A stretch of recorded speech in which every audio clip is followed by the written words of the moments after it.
Well, welcome back to Morning Break. The Children's Eye Health Month is a national observance highlighting the importance of protecting children's vision and eye health care. Dr. Nacondus G of the Southeastern Eye Center in Pembroke is the president of the Georgia Optometric Association. She's here this morning to let parents know what they should be looking for as they track their children's eye health. Good morning. How are you? Good morning. Thank you for having me.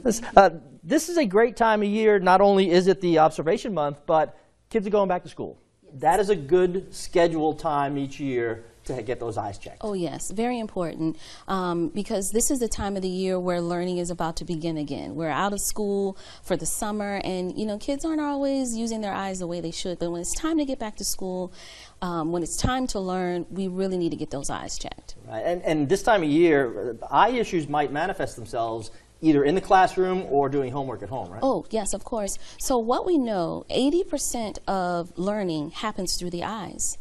Yes, and so that's a big number. That's a big issue that we need to try and address. 1 in 4 children will have an undiagnosed vision problem. So it is imperative that we make sure that they get their eyes checked every year. Right before school is a good time to do that. Right. Will they do these checks in school, or is this something that parents should be scheduling? So, you know, across the state of Georgia, I'm with the Georgia Optometric Association, and we have doctors of optometry all across the state. Eye exams can be done in office. Eye exams can be done in special screening centers. So just checking out those resources on the GOA website is a good way to figure out the best option for you. Right. I should mention you are the first African-American woman to be president of the Georgia Optometric Association. Congratulations. Thank you so much. And so it is a great honor. I'm definitely excited about this role, and I'm a mother of 3. So I know what's going on in schools as far as digital items everywhere, and so it is important that we make sure that eye health is on the forefront of our mind when school starts again. Yeah. Especially, maybe even with preschoolers, because when they're that little, they can't tell you if they're having eye issues. You are so right, Tim. You know, kids don't know what's wrong, right? And so we have to be proactive as parents to make sure that we're looking for things, looking for those warning signs that might let us know that kids need their eyes checked. So what are some of the ways that parents might identify that their child is having an issue? Right. So, you know, we know about the squinting of the eyes and maybe, you know, saying, Mom or Dad, things are blurry. But there are other ways that we know, such as rubbing the eyes. A lot of times we think, oh, the child's just tired, or little Bobby's having some issues with, you know, fatigue. But that can be an indication of eye strain.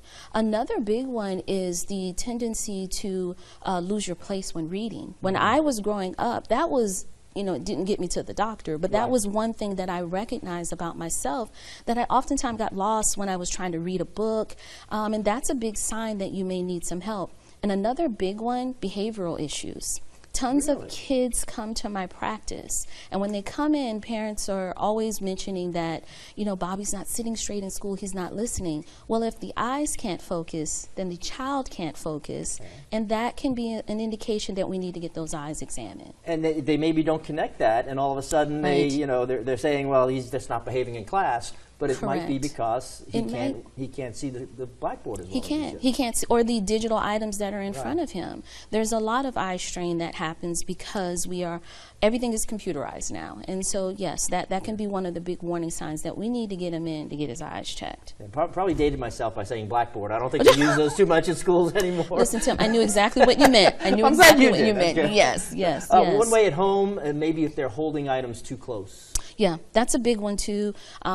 Making sure that if kids are holding things close to their face, we check in on them. We make sure that if they haven't had that annual comprehensive eye exam, that they get it done, because that's a big warning sign. And this, again, is a great time of year to do that. But really, eye health is something that we should be paying attention to year-round? Oh, yes, year-round. You know, one of the things I tell my parents that come in, you know, we are programmed. It is ingrained in our minds to get our teeth cleaned every 6 months. Every year we need to have an annual comprehensive eye exam, because there are so many more things to the vision that are not dictated with just a screening and things of that nature. We got to get in, see a doctor. Like I said, the Georgia Optometric Association, the website is a great resource to find doctors in your community that can help you get the kids and even the families' eye exam done. And as you told us, 80% of learning is through the 80. eyes. I mean, they This are is staggering. so important to Oh, protect, and not only protect, but to look forward for possible issues. Correct. And stay on top of it with these Stay screenings. on top of it. Yes, yes. Doctor, thank you so much. Oh, it was so Congratulations nice. again on the Thank office. you. Appreciate it. I appreciate it. Thank you so much for having me. No, thanks for being here.